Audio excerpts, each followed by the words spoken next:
مسلمانوں کے کلچر میں حیا ہے، شرم ہے، غیرت ہے. بے پردگی، بے حیائی کبھی مسلمانوں کے کلچر میں نہیں رہی ہے. آج مسلمان بدقسمتی کے ساتھ غیر مسلموں کے پیچھے چل چل کے یہاں تک آ گیا کہ اس کی اپنی بہنیں بے پردہ، اس کی اپنی بیوی بے پردہ، اس کے اپنے گھر کی عورتیں بے پردہ ہیں، مگر اس مسلمان کی غیرت جوش نہیں کھاتی کہ کم از کم کچھ نصیحت ہی کر دے، سمجھائی دے کہ تم کیوں بے پردگی کر رہی ہو. ایک وقت تھا، ایک قاضی کی عدالت میں ایک عورت نے مقدمہ دائر کیا، جس کا شوہر اس کو مہر نہیں دے رہا تھا. قاضی کے سامنے عورت بھی عدالت میں، تو عورت نے گواہ پیش کیے. تو گواہوں نے کہا کہ اس کو بولو کہ اپنا چہرہ دکھائے تو ہم پہچانے کہ ہم نے اسی کے گواہ تھے.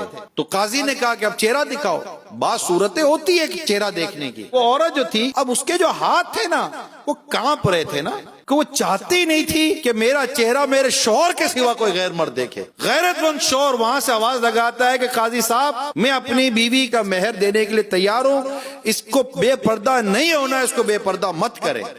مجھے بھی گوارا نہیں ہے کہ میری بیوی کو کوئی غیر مرد دیکھے. جب اس عورت نے یہ دیکھا کہ میرا شوہر اتنا غیرت مند ہے کہ اس کو یہی گوارا نہیں کہ میرے چہرے کو کوئی غیر مرد دیکھے، تو اس نے قاضی صاحب کو کہا، قاضی صاحب میرا شوہر اتنا غیرت مند ہے، میں اس سے مہر لے کر کیا کروں گی. میں نے اس کو اپنا مہر معاف کر دیا.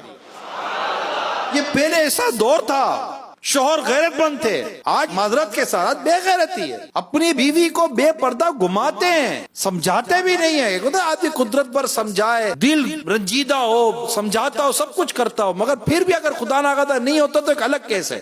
لیکن پہلے تو یہ کہ مرد کی عقل سے پردہ ہٹے گا تو اس کی عورت پردہ کرے گی نا. اور ابھی تو ہمارے معاشرے کے اندر بے پردگی کو پروموٹ کیا جا رہا ہے، اور یہ آج سے نہیں ہو رہا ہے، کئی برس گزر گئے یہ ہو رہا ہے. نتیجہ آپ کے سامنے، بے پردگی کی وجہ سے آج کنواری لڑکیاں مائیں بن رہی ہیں. کوڑے کے ڈھیر پر ایک ایک دن کا چند چند گھنٹوں کے بچے پڑے ہوئے ملتے ہیں، جانور انہیں نوچ رہے ہوتے ہیں. یہ سب بے پردگی کا تحفہ ہے. مجھے تو ان عورتوں پر حیرت ہے کہ جو مرد انہیں بے پردہ دیکھنا چاہتے ہیں اور اس کے لیے طرح طرح کی چکنی چپڑی باتیں کرتے ہیں، اور ان کی باتوں میں آ کر وہ ان کو انڈوس کرتی ہیں، وہ بے پردہ نظر آتی ہیں. ارے میری اسلامی بہنوں، تم اس مرد کی چالاکی اور اس کی ہوس کو سمجھو. یہ تمہیں بے پردہ دیکھنا چاہتا ہے. آپ بولو نہیں جناب میں بہن سمجھ کے دیکھتا ہوں. کیا بہن سمجھ کے دیکھتا ہو؟ گھر میں بہن ہے نا، دیکھو اس کو.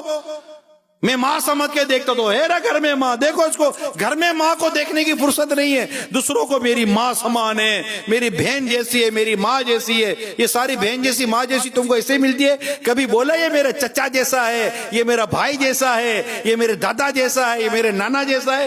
تم کو مردوں میں کوئی دلچسپی نہیں ملتی، ساری دلچسپی تم کو عورتوں میں ملتی ہے. یہ سب شیطان کی شرارت ہے جسے ہمیں سمجھنا ہے میرے میٹھے پیارے اسلامی بھائیوں، اور ہمیں مل کر اس بے پردگی کا اور اس بے شرمی و بے حیائی کا مقابلہ کرنا ہے غیرت ایمانی اور جوش ایمانی کے ساتھ. اس کے لیے ہم پہلے خود کو تو روکیں. ہمارے موبائل میں آنے والی ایک عورت کی تصویر سے ہم اپنی آنکھیں نہیں بچا سکتے، ایک عورت کی مووی سے ہم اپنی آنکھیں نہیں بچا سکتے، ٹی وی پر آنے والی بے پردہ عورتوں سے ہم خود کو اپنے گھر کو نہیں بچا سکتے. گھر میں فلمیں، ڈرامے، گانے باجے ماں بہنوں کے ساتھ بیٹھ کر تو قوم دیکھ رہی ہے. اللہ کی پناہ. تو اللہ ہم سب کو صحیح معنی میں غیرت ایمانی، جوش ایمانی عطا فرمائے، اور ہمیں اللہ کریم اپنی نفس پر قابو عطا فرمائے.